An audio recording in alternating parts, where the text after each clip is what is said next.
Hey,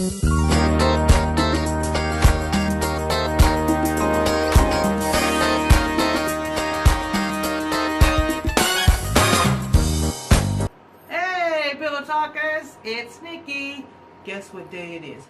Guess what day it is? It is Talk to Wives Tuesday with yours truly, Nikki. Yes, let's Talk to Wives Tuesday with yours truly, Nikki Johnson. Well, I'm so happy to be here doing this video for the 90th time.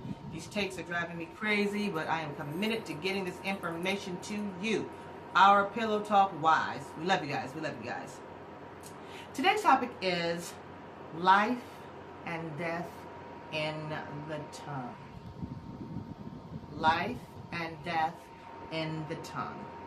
The Bible says in the New Living Translation, Proverbs 18:21, the tongue can bring death or life. Those who love to talk will reap the consequences. Let me read that last one again. The ones that love to talk will reap the consequences. Okay. We as humans, we have just a vengeful nature. That's just the way that we as humans are. We're just a vengeful, spiteful. I don't want to say it's just like bad. We're not Charles Manson or nothing, but we are just that way. When we hurt, a lot of times we want others to hurt. Okay, and that happens a lot in marriage. It happens a lot in marriage. He hurt me, so I'm going to hurt him. Well, before you get to that point, did you ever talk about the situation before you just decided to jump in and just to choke him, or just to go off on him, or just to spew some venom out of that tongue? Odds are probably not. So what we're saying is, please use your tongue for a better way, okay? Use your tongue for a better way. As men are the conquerors. They're the head of the household. They want to make sure everything is right. As women, we want to make sure the household internally is correct. So a lot of times men don't know what to do on the inside, or or what's going on, because usually that is the wife's job. But just say for instance your husband loses his job. He loses his job. And hopefully him being the man that he is, and he's a family to take care of, he's going to say, well, I can just get like a job at Burger King, and then at night I can get a job, cleaning buildings or what have you. But he is getting those things to provide for you and for your family. So instead of us as women saying, that is so whack, now you got a job at Burger King, and you're going to clean floors in the middle of the night. That's not what you used to have, and that's what you just still harping on that. That is not a good look. What we as women should do is say, baby, that is great. I have every faith in you that you will be out of those jobs into whatever you want. It is coming soon. God is going to open a whole lot of doors for you, and he's going to pour out some blessing doors and windows. And you as a wife should say, and in the meantime, I'm going to get us a blow-up mattress. I'm going to get us some snacks, and as Granddaddy would say, a Walmart's bag, and we're going to lay right here in this hallway with you and do what you need us to do until those doors are open. That's what a family is called. And that is what standing by your husband means. It doesn't mean that you stand by your husband when things are going good and everything is gravy. You stand what it says when you get married, for better or for worse, for richer or for poorer. People don't want to say poor, but it can happen. You never know. You just absolutely never know. But we want to always speak life into our husbands. We always want to speak joy into our husbands. We want to speak life into their physical, into their mental, into their hearts. We want to speak life into their soul. And if they see that we're doing this as a wife, then they are going to be ever grateful. Like, this chick stood by me and so and A and B and C. Yes, because that's what we're speaking life and not death into our husbands, and not death into our marriages. And we also have to remember, ladies, that children are very receptive as well. We don't think that they're very receptive, but they are. Children are very, very, very receptive. So we need to, perceptive. So we need to make sure that we watch what we say and what we do when we're around our children. You're up here calling daddy dumb and this, that, and the third, and he's stupid, and he don't have this, and y'all ain't gonna have no tennis shoes next week, and this, that, and the other. Kids are hearing this. So what are you teaching your children while you're doing this?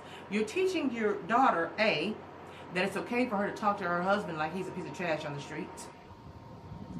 B, you're teaching your son that's the way that wives speak to their spouses, so they don't know if they even want to get married. And C, you're teaching them that, or they're hearing you and you're teaching them that their daddy isn't worth two nickels to rub together. And that's not the case. And that's not the case. So you don't need to argue and spit venom and talk crazy to your husbands in front of your children. That's the last place you need to do it. I used to tell Mom all the time, like, I never saw you and Daddy argue. She said, oh no, we argued. We just went in the basement or we went in the garage. We never argued, when you and Jay or Monique was around. I was like, oh, well then that makes sense. That makes sense. Like I said, people, they don't believe us, and that's okay. We know our truth. We've only had 7 arguments in 23 years. Woo, look at God, won't he do it? In 23 years. Because we don't feel the need to argue. I've married my best friend. He's married his best friend. We should be able to come to the table and work these things out together. Not saying that I don't get on his nerves or he didn't get on my nerves. But we talk about things before it ends up with, life or death from the tongue. We talk about the situations. We want to take care of those situations before they turn into something just massive. We want to be proactive. We want to be proactive before situations happen. If it's something that's happened and it has hurt your feelings, then speak. Just say, baby, this is what happened. I didn't like this, I didn't like that, before it just blows up. See, we as people, we tend to talk about topics and not issues. Let me give you for example. Dad comes home from work, Stacy's bike is in the driveway, he's mad about it, but the underlying issue is last night he didn't get any from his wife, and yes, I meant sex, so he's sexually frustrated, so he comes in the house and he starts going off about Sally's bike, or Stacy, whoever's bike is in the driveway. The issue is, the topic is the bike. The issue is he is frustrated with what is going on at home. So if you start talking about your things right when they happen, put those little fires out, smolder them, get them out of the way. Then they don't turn into tower of infernos. Okay? Put the little small fires out so they don't build up, and we don't have a forest fire, and we don't have the little forest bear knocking on our door. Only you can prevent forest fires. I'm so stupid. But yeah, so make sure that there is life in the tongue and not death. You always want to have life. You always want to speak good things. Baby, I know, you're at this job now and you don't like it, but you're going to get another job, baby. I'm here to help you. I can take care of this. I can take care of that. What do you need me to do? Do whatever you need me to do to take care of the family. Because that is your job at the end of the day, is to take care blanketly the family, and then he's on the outside. So if he's got in his mind that, well, my wife's got to hold it down at home, then I can go out here and I can forge and I can just head forward and do whatever I need to do for the family. So again, wives, the topic, please, life and death in the tongue. Remember how when you were little and your mom or your daddy would yell at you and you didn't like it, so you decided that you was going to do something else, and or you might do the chore, but you talked underneath your breath. Sorry, Mama. And you talked underneath your breath. But then you retreated from that action or that feeling of being hurt. You step back. I'm going to stay in my room, or I'm going to go outside and play. So that is what, if you women, we have a mouth on us. And people tell me all the time, I do, because I'm a Gemini. It's May, isn't it? Hey, to all my Geminis out there. So we as women have a sense of being able to really cut to the core, to whomever it is. So what I'm saying to you is just think, as what did your grandma say? Think before you speak. Daddy said you can get more flies with honey than you can with vinegar. So give them some of that honey. Just boost their self-esteem. And I'm telling you, ladies, the more that you boost them up, is the more that they will boost you up 2, 3, 4, 5, 6 times over that, if you boost them up and if you stand behind them while they're going through your turbulent times. Yes, we all want to have our things, but sometimes things don't outweigh our peace of mind, and our peace of mind can come from just the way that we talk, communicate, and listen to what our husbands are trying to tell us. Okay, if they're not doing what they're supposed to do, okay, babe, let's talk about it. I mean, you just don't have to go in immediately, just WWF mode. You ain't have to start karate chopping people, no Bruce Lee's, but just, come together and just talk and talk and talk. That's a lot of times what Nathan and I say. We talk about what's going on. Talk about it, because there is, life and death in the tongue. My tongue is a double-edged sword.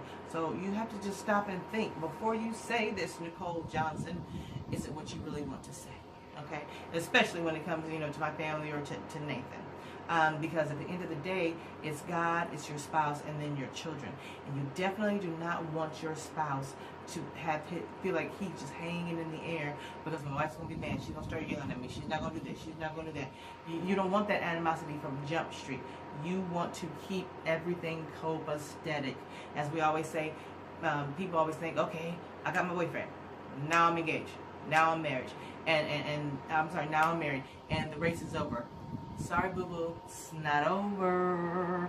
The race has just begun, and your marriage is a marathon. It is a everyday work on it marathon. It never stops. If you want to keep the peace in your home, you have to work on your marriage every single day. You never want to stop doing that. You never want to stop doing that. And that always is being proactive and staying up on things that might arise. And then staying up on things that you want to say to your spouse or to your spouse or to your significant other. Make sure that you are being treated, the good golden rule, treat people the way you want to be treated. Okay? So if you don't want him yelling at you, you don't yell at him. You want him talking to you like he got some sense? Talk to him like he got some sense. Okay? And another thing, and we can't always run and tell our mamas, our brothers, our sisters, our daughters, especially not your children, because your children, i.e., are not your best friend. You cannot put your children into a situation that involves their mother and their father. What goes on between mother and father goes on between mother and father. Never put children in adult situations. But don't run and go tell, Mama, he did so-and-so, blah, blah, blah, blah. Terry, he did so-and-so, so-and-so. So, you done told all this business. They're mad. So, you got your family over here that's mad. You run home to your side. You've made up. Okay? They don't know you've made up. So, next time they see your husband come to a family function, they're going to slide right back over on this side. Okay? Because they're not there for the gumballs and the goody drops and the shoot ladders and all that. They're there for all the information that you have told them about your husband. Let me say it again. They're there for the information that you told about their husband. They're not vested in him. They're vested in you. So, like Erica Campbell said, tell some, save some. Tell some, save some. Now, we don't ever condone violence at any time. No violence at any time. So if you are being abused or anything like that, tell someone. Tell your family member. Tell a church member. You can tell a police officer. You can go to the nearest hospital. You can go to a shelter. We never, ever want you to withhold telling anything about abuse. But if it has to do with something that's in the house that, is just really not that big of a deal, then keep that between you and your husband. Remember, wives, we have a tongue of venom. We want to speak life and not death into our husbands. We want to speak life into our marriages. We want to speak life into our health. We want to speak life into our kids. We want to speak life into our finances. We want to speak life into our spiritual needs. We want to speak life into whatever you may need for your life. Speak life, not death speak life and not death into your situation. Okay? With that being said, we love you guys. We are almost at 1,100 followers. Oh my goodness, that is so great. That is so great. We thank and praise God for this. It's a ministry that He has placed in our laps, and it's just growing by leaps and bounds. We have a couple of roundtable pillow talk sessions that are coming up. We're going to have the Swansons, the Thompsons. We're going to have the Johnsons. We're going to have a couple of good things going on. We're also going to do another intervention with young men to see what their views are on marriage and what is wrong with marriage in their eyes today.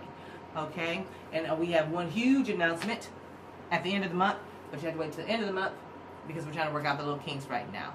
So, with that being said, we love you, love you, love you. Thank you, and remember, you gonna come say bye, Bugs?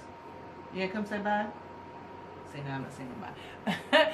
Thank you, thank you, thank you. We love you, love you, love you, love you, and keep that pillow talk coming.